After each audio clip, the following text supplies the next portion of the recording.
GM, everyone. GM stands for good morning, and it's how we greet people in Web3, regardless of what time of day it is. My name's Matt Poland, and I'm here to introduce you to Web3, the next generation of the internet, tell you about the work opportunities that are going to be available and how you can engage.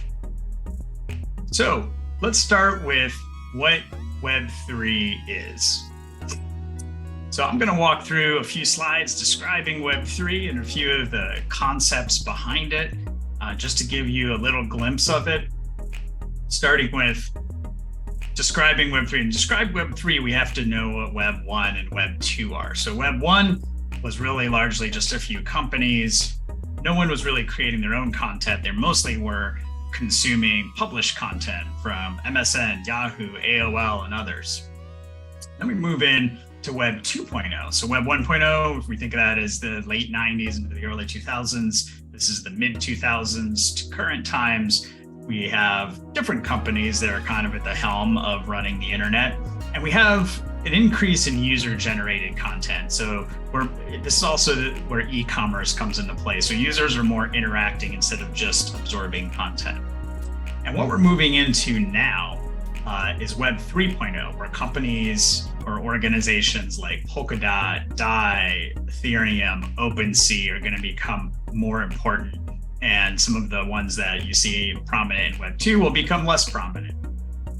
And down at the bottom, you'll see there's a large explosion in user-generated content, not just user-generated content, but user-owned content.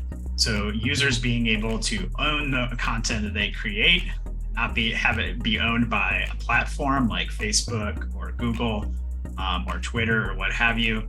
That's really important in Web3. Web3 is decentralized. So what do we mean by decentralized? These diagrams give you an example. So on the left, Facebook is centralized. So if all the dots are the users in Facebook, everything they post, every time they communicate, it goes through Facebook servers in the middle, right?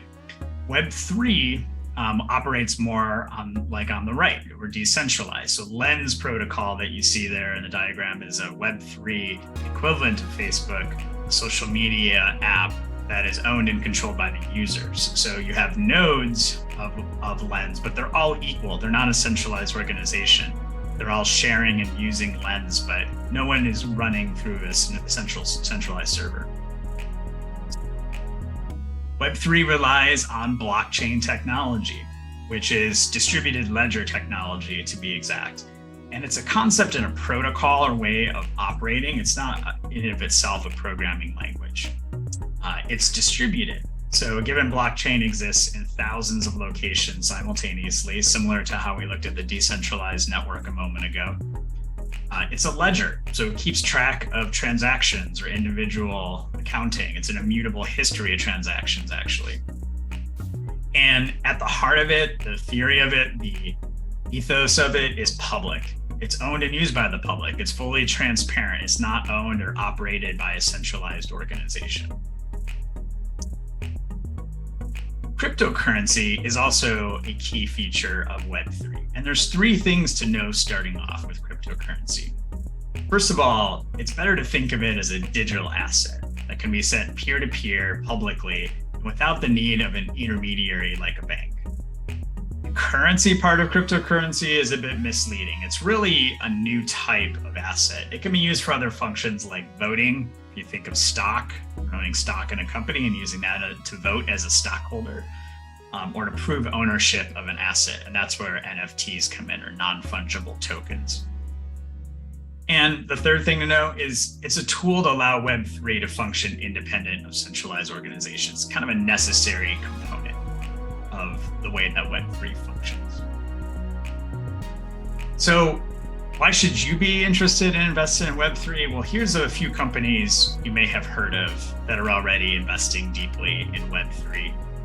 Starbucks, Budweiser, Nickelodeon, Adidas, just to name a few. And this is specific to the NFT space.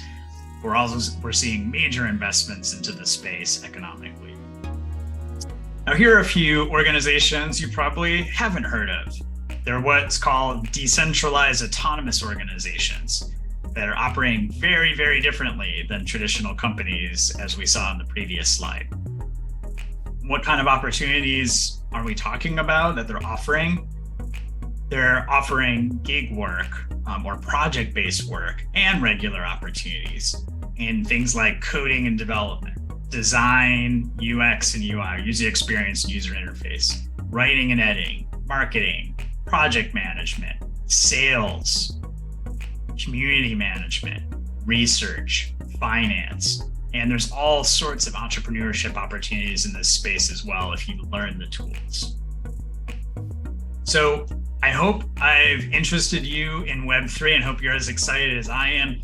If you are, please check out the links where this video is posted to find out about our next workshops and trainings. Again, my name's Matt Poland. You can reach out to me directly anytime as well if you'd like to partner or you'd like to find out when our next events are. You can reach me at mapadvising.com. Again, that's map@mapadvising.com. Thank you and welcome to Web3.